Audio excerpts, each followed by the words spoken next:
Hello guys, तो आज की वीडियो का टॉपिक है लैक ओपेरॉन। तो इसको समझने से पहले हमें कुछ बेसिक चीज़ें समझनी ज़रूरी है, like regulation of the gene expression. तो पहले इस टॉपिक को पढ़ेंगे, फिर हम लोग लैक ओपेरॉन को समझेंगे कि क्या होती है। ठीक है, अब देखो यहाँ पर क्या लिखा है इन्होंने।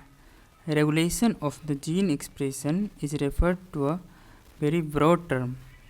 मतलब जीन का जो रेगुलेशन होता है ये एक बहुत बड़ा टर्म है, ब्रॉड टर्म है। That may occur at the various level. तो ये जो जीन को कंट्रोल किया जाता है ना, वो कई सारे लेवल पे जाके हम लोग कंट्रोल करते हैं। कंसिस्टिंग, अब कंट्रोल करने का मतलब क्या है, जैसे डिज़ायरेबल कैरेक्टर को प्रोड्यूस कराना है। डिज़ायरेबल कैरेक्टर का मतलब हम चाहते हैं कि इस तरह का प्रोटीन बने। तो किसी स्पेशल टाइप का प्रोटीन बनने के लिए सबसे पहली बात, उस तरह का कोड mRNA पे होना चाहिए, सीक्वेंस ऑफ एमिनो एसिड, ताकि उस तरीके से डिसाइड होगा। और उस तरह के कोड वाला mRNA अगर चाहिए तो हमें चेंज mRNA में नहीं DNA में करना होगा, क्योंकि जैसा DNA होगा वैसा RNA बनेगा, वैसा RNA रहेगा, जैसा RNA बनेगा फिर वैसा ही क्या बन जाएगा, प्रोटीन बनेगा। ठीक है, तो consisting that the gene expression result in the formation of the polypeptide. फिर फाइनली हमें मतलब यही है लास्टली कि एक्चुअली पॉलीपेप्टाइड या प्रोटीन कैसे बन रहा है, वो किस टाइप का हमें चाहिए वो। ठीक है, तो it can be regulated at the several level. अलग अलग लेवल पे हम उसको रेगुलेट कर सकते हैं। In the eukaryotes the regulation could be expressed as. अब देखो यूकैरियोटिक्स में क्या होगा, कौन कौन से लेवल पे जीन को रेगुलेट किया जाएगा। ठीक है, तो ट्रांसक्रिप्शन लेवल पे, formation of the primary transcript. तो पहली बात, तुम ट्रांसक्रिप्शन लेवल पे जाके जीन को रेगुलेट कर सकते हो। लाइक ये DNA है, DNA से बनेगा RNA, तो प्रोसेस कहलाएगा ट्रांसक्रिप्शन, यहाँ पर रेगुलेट किया जा सकता है। फिर RNA से बन जाता है प्रोटीन। ठीक है, तो ये होता है ट्रांसलेशन। ट्रांसलेशन के लेवल पे हम लोग भी जीन को कंट्रोल करते हैं। दूसरा है प्रोसेसिंग लेवल, मतलब स्प्लाइसिंग जो होती है, इंट्रॉन को हटा दिया जाता है, एक्सॉन को ऐड कर दिया जाता है, वो स्प्लाइसिंग के लेवल पे भी हम लोग कंट्रोल कर सकते हैं। Transport of mRNA from the nucleus to the cytoplasm. ये जो साइटोप्लाज्म होता है उसके अंदर न्यूक्लियस से जब जैसे RNA निकलता है उस टाइम पे भी कंट्रोल किया जा सकता है। ठीक है, और लास्टली ट्रांसलेशनल लेवल पे। तो ये 4 लेवल है जो तुम्हें अच्छे से याद रखना है। पहला होता है ट्रांसक्रिप्शनल लेवल पे कंट्रोल किया जाता है, दैट इज़ जब DNA से RNA बन रहा होगा उस समय। दूसरा होता है प्रोसेसिंग लेवल पे, मतलब कि जब स्प्लाइसिंग हो रहा होता है, इंट्रॉन को हटाया जा रहा होता है, एक्सॉन को ऐड किया जा रहा होता है उस टाइम पे। तीसरा है जब mRNA न्यूक्लियस से बन के बाहर निकलता है उस टाइम पे। और फोर्थ है हमारा ट्रांसलेशनल लेवल। ये चारों को कॉपी में नोट कर लो और इसे अच्छे से याद कर लेना है। ठीक है, चलो अब देखो, ये सब चीज़ें बेसिक चीज़ें पता होनी चाहिए। रिप्लिकेशन होता है DNA से DNA के बनने का प्रोसेस, ट्रांसक्रिप्शन होता है DNA से RNA बनने का प्रोसेस, और ट्रांसलेशन होता है RNA से प्रोटीन बनने का प्रोसेस। तो चारों चीज़ें आप ये अच्छे से याद कर लेना। ठीक है, अब देखो आगे क्या लिखा है। The genes in cell express to perform the particular function or a set of function. देखो सेल के अंदर जो भी जीन होता है ना, वो क्या तो किसी पर्टिकुलर फंक्शन को परफॉर्म करेगा या सेट ऑफ फंक्शन को परफॉर्म करेगा, मतलब कि कोई ग्रुप ऑफ फंक्शन को एक साथ काम परफॉर्म कर रहा होगा। जैसे कि एग्जांपल में उन्होंने दिया, if an enzyme is called the beta galactosidase. ये जो एंजाइम होता है beta galactosidase is synthesised by E coli. ये जो बीटा गैलेक्टोसाइडेज एंजाइम है वो ई कोलाई नाम का बैक्टीरिया सिंथेसाइज करता है। It is use to catalyse the hydrolysis of a disaccharide lactose. अब ये देखो, एक डाइसेक्राइड होता है, क्लास 11th के बायोमोलिक्यूल्स में पढ़ा होगा, लैक्टोज। लैक्टोज क्या करता है, लैक्टोज क्या होता है, इसमें होता है, ये डाइसेक्राइड है, इसमें 2 शुगर यूनिट होता है। ठीक है, एक होता है ग्लैक्टोज और दूसरा होता है ग्लूकोज। याद रख लो ये सब चीज़, ये दोनों मिलकर बनता है लैक्टोज, बनता है ग्लैक्टोज और ग्लूकोज के मिलने से। तो ये जो बीटा गैलेक्टोसाइडेज एंजाइम है ना, जैसे ही इस पर काम करता है तो ग्लूकोज और गैलेक्टोज को अलग अलग कर देता है। Lactose into the galactose and glucose, यहाँ पर भी लिखा हुआ था। The bacteria use them as a source of energy. और बैक्टीरिया ई कोलाई जो है, Escherichia coli is the full form of E coli, उसको एनर्जी सोर्स के रूप में यूज़ करता है। ठीक है, hence if the bacteria do not have lactose around them to be utilise for energy source, अगर उसके पास आसपास लैक्टोज एनर्जी के लिए नहीं है, एनर्जी सोर्स के रूप में नहीं है, then they would no longer require the synthesis of the enzyme beta galactosidase. अब उसके आसपास लैक्टोज है ही नहीं, तो वो बीटा गैलेक्टोसाइडेज जो एंजाइम है उसको सिंथेसाइज नहीं करेगा। ठीक है, therefore in simple terms, if the metabolic it is the metabolic, physiological और environmental condition that regulate the expression of the gene. अब देखो इस चीज़ का ध्यान रखो, एक्चुअली प्रोटीन के बाद क्या बनती है, एंजाइम। तो जब उसके आसपास लैक्टोज प्रेजेंट होता है बैक्टीरिया के, तो बैक्टीरिया तभी उस लैक्टोज को एनर्जी सोर्स के रूप में यूज़ करेगी, और उसे एनर्जी सोर्स के रूप में यूज़ करने के लिए उसके पास जो एंजाइम प्रेजेंट होना चाहिए, दैट इज़ बीटा गैलेक्टोसाइडेज।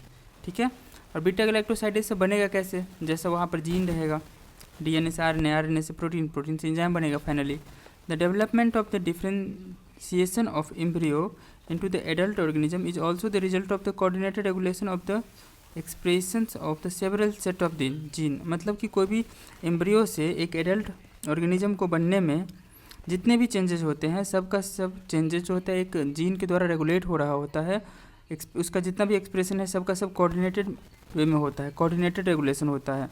और एक्सप्रेशन ऑफ द मतलब बहुत सारा सेट ऑफ जीन वहाँ पे काम करेगा, तभी जाके वो एक प्रॉपर उस एनिमल का या उस ऑर्गेनिज्म का एडल्ट बन पाएगा। ठीक है, इन प्रोकैरियोट्स, ये तो हमारे यूकैरियोट्स की कहानी थी, लेकिन अब प्रोकैरियोटी की बात करो। देखो prokaryotes, the control of the rate of transcription initiation is the predominant site for the control of the gene expression. देखो प्रोकैरियोटिक्स में मेनली जो ट्रांसक्रिप्शन लेवल है ना, उसी लेवल पर मेन होता है रेगुलेशन, इसका ध्यान रखना। In a transcriptional unit there is activity of RNA polymerase at the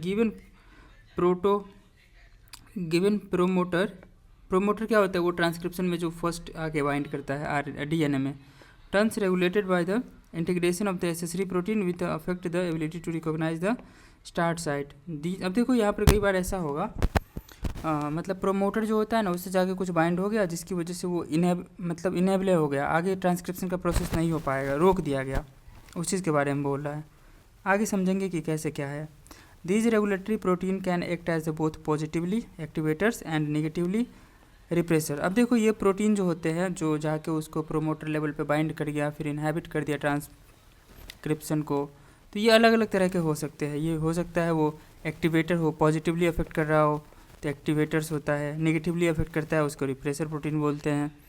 the accessibility of the promoter regions of the prokaryotic DNA in many cases regulated by the interaction of the protein which sequence is termed as the operators.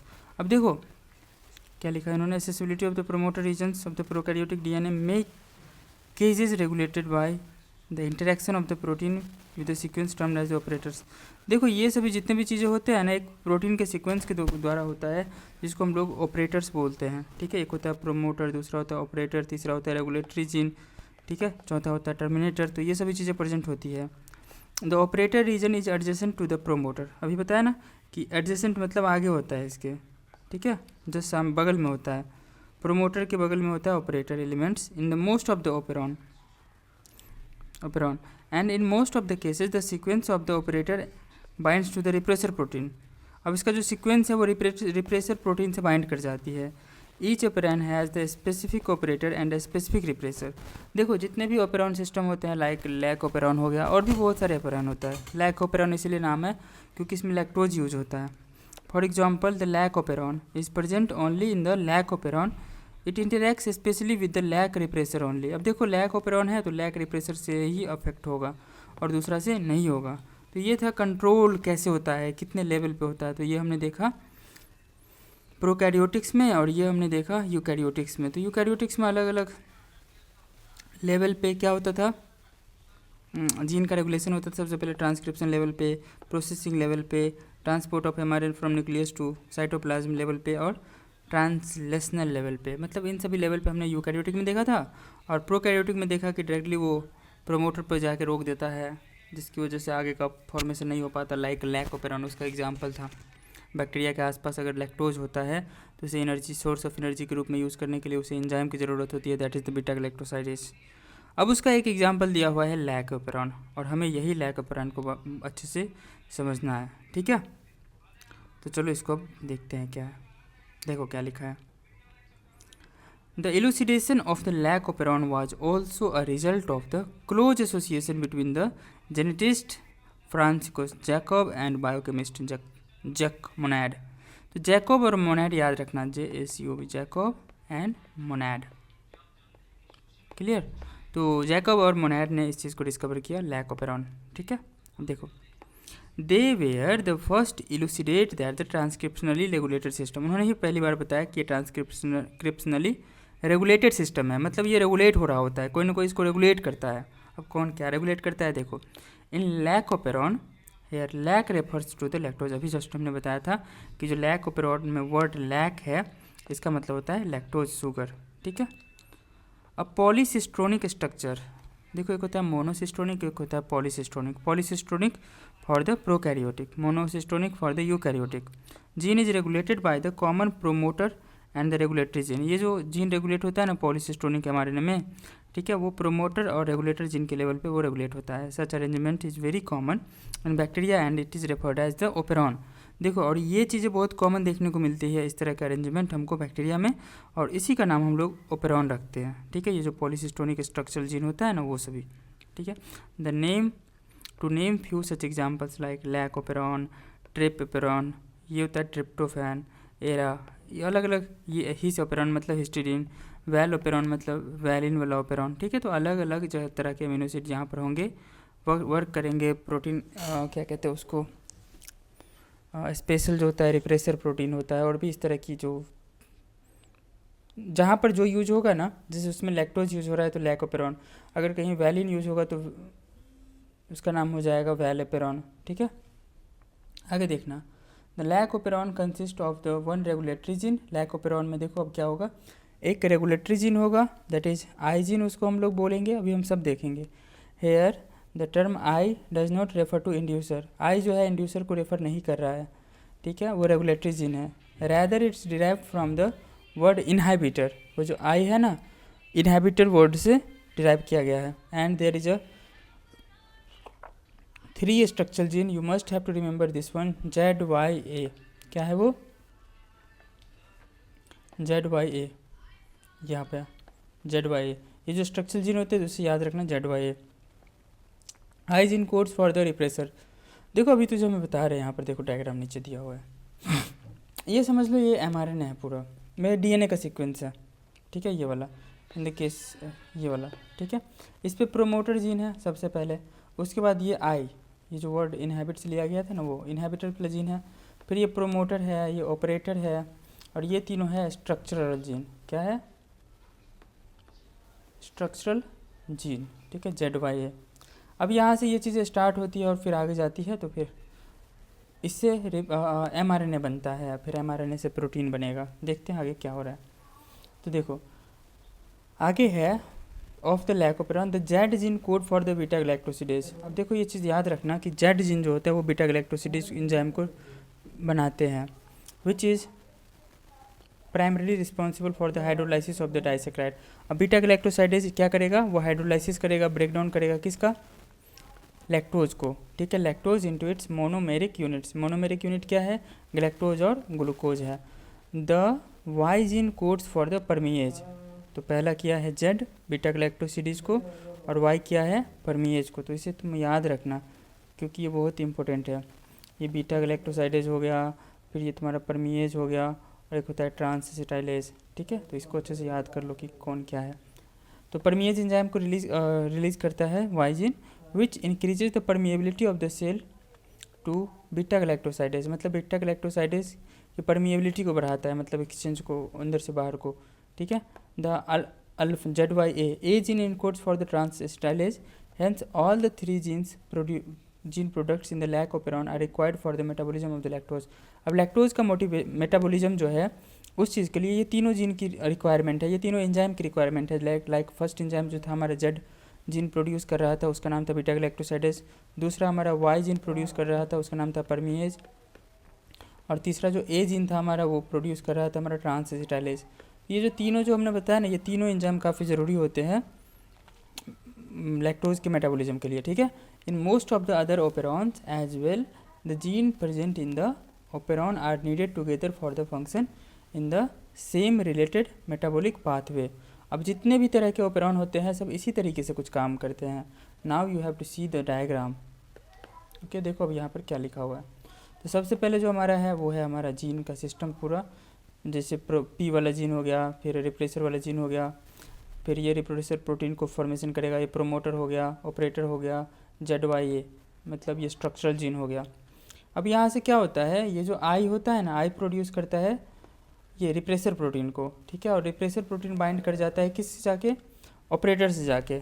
ये कब होता है, ये तब होता है जब absence रहता है इंड्यूसर। इंड्यूसर यहाँ पर क्या है, इंड्यूसर यहाँ पर लैक्टोज है। लैक्टोज अगर एब्सेंट होगा बैक्टीरिया के अंदर तो ये रिप्रेसर प्रोटीन ऑपरेटर पे जाके बाइंड कर जाएगा, और आगे का जो है ये सब जीन को भी ट्रांसक्रिप्शन का प्रोसेस नहीं होगा। That is there is no formation of any type of enzyme like beta galactosidase, permease and transacetylase, no formation, ठीक है। Repression binds to the operator region and prevents the RNA polymerase from the transcribing the operon. Operon को transcribe करने से prevent करता है, रोकता है। तो यहाँ पर कोई भी एंजाइम नहीं बनता है, कब, जब एब्सेंट रहता है लैक्टोज मीडियम के अंदर, ठीक है। लेकिन अगर मीडियम में लैक्टोज प्रेजेंट है तो अब देखो यहाँ पर जैसे ही रिप्रेसर प्रोटीन बनेगा तो रिप्रेसर प्रोटीन से जाकर बाइंड कर जाएगा इंड्यूसर। इंड्यूसर यहाँ पे क्या है, लैक्टोज, ठीक है। ये लैक्टोज इसमें जाके बाइंड कर जाएगा, तो ये इनएक्टिव जो हो जाएगा, रिप्रेसर जो भी था ना वो इनएक्टिव हो जाएगा। फिर ये प्रोमोटर के ऑपरेटर के पास जाके बाइंड, ये ऑपरेटर को बाइंड नहीं कर पाएगा, क्लियर। तो जब ये बाइंड नहीं करेगा वहाँ पर तो क्या होगा, जब बाइंड नहीं करेगा तो आगे प्रोमोटर से, ये जो प्रोमोटर होगा आगे तरफ मूव करेगा ना, मूव करके ये पूरा जेड को, वाई को, ए को, सबको ट्रांसक्राइब करेगा और ये लैक एमआरएनए बनाएगा। और फिर ये लैक एमआरएनए बनाएगा अलग अलग एंजाइम लाइक बीटा गैलेक्टोसाइडेज, परमिएज और ट्रांस एसिटाइलेज, ठीक है।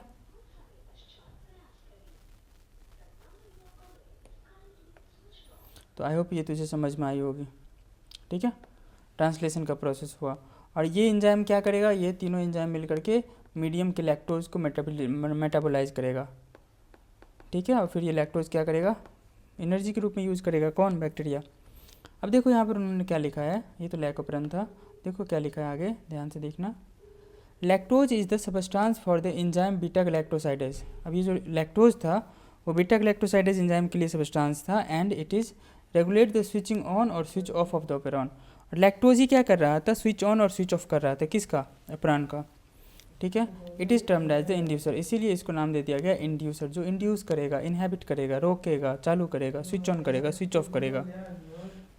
इन the absence of the preferred carbon source such as the glucose, if the lactose is provided in the growth medium, the bacteria, the lactose is transported into the cell through the action of the permease। अब देखो जैसे ही lactose रहेगा वहाँ पर तो परमिएज के action के कारण क्या होगा, वो अंदर चला जाएगा। Remember, a very low level of the expression of the lac operon has to be present in the cell at a time, otherwise lactose cannot enter into the cell। Remember, very low level of the, देखो अब ये ध्यान रखना यहाँ पर काफ़ी कम level होता है किसका, expression of the lac operon has to be present in a cell all the time, otherwise lactose, देखो ये काफ़ी लो लेवल पे चल रहा होता है हमेशा। अगर ऐसा नहीं होगा तो लैक्टोज इंटर नहीं कर पाएगा सेल के अंदर। The lactose then induces the operon in the following manner. अब क्या करेगा, वो लैक्टोज जो है ओपेरॉन को इंड्यूस करेगा इस तरीके से। अब देखो इन्होंने क्या लिखा है यहाँ पर, the repressor of the operon synthesised all the time. ये हमेशा रिप्रेसर प्रोटीन बन रहा होता है, कंटिन्यूसली बनता है वो, ठीक है, कंटिन्यूटिवली मतलब लगातार बन रहा होता है from the I gene. The repressor protein binds to the operator gene. अब रिप्रेसर क्या करता है, हमेशा बन रहा होता है, ये हमेशा बनता है, हमेशा बनता है, और ये जाके बाइंड कर जाता है ऑपरेटर के पास। जैसे ही ऑपरेटर के पास जाएगा बंद करने तो ये स्विच को ऑफ कर देगा, ठीक है, मतलब आगे का प्रोसेस नहीं चल पाएगा। थोड़ा ये देखो, of the operon prevents the RNA polymerase from the transcribing the operon. अब जैसे ही रिप्रेसर ऑपरेटर के पास जाके बाइंड कर जाएगा तो आगे का जो ट्रांसक्रिप्शन का प्रोसेस है वो रुक जाएगा, ठीक है। In the presence of inducer, जैसे ही इंड्यूसर आ गया, लाइक कौन आ गया, लैक्टोज आ गया, सच एज लैक्टोज और एलो लैक्टोज, अलग अलग तरह का हो सकता है, कुछ भी हो सकता है, ठीक है। The repressor is activated by the interaction with the inducer. अब जैसे ही रिप्रेसर वहाँ पे है, रिप्रेसर के पास इंड्यूसर जाके बाइंड कर गया तो ये जो आगे का रोक रहा था, ऑपरेटर को बाइंड कर रहा था, वो ऑपरेटर को नहीं बाइंड करेगा, और आरएनए पॉलीमरेज एंजाइम क्या करेगा, उसको आसानी से ट्रांसक्राइब करने देगा। और जैसे ही ट्रांसक्राइब होगा स्ट्रक्चरल जीन तो वहाँ पर प्रोटीन बन जाएगा, बीटा गैलेक्टोसाइडेज, परमिएज और ट्रांसएसिटाइलेज, ठीक है। This allow the RNA polymerase to access the promoter and transcription proceeds. अब उसके बाद ट्रांसक्रिप्शन आगे बढ़ने लग जाता है। Essentially, regulation of the lac operon can also be visualized by the regulation of the enzyme synthesis by the substrate. अब ये इसको इस तरीके से भी विजुअलाइज किया जा सकता है कि सबस्ट्रेट के लिए एंजाइम कैसे बन रहा है।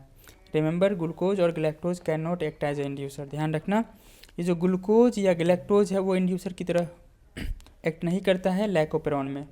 ठीक है, can you think for how long the lac operon would be expressed in the presence of lactose.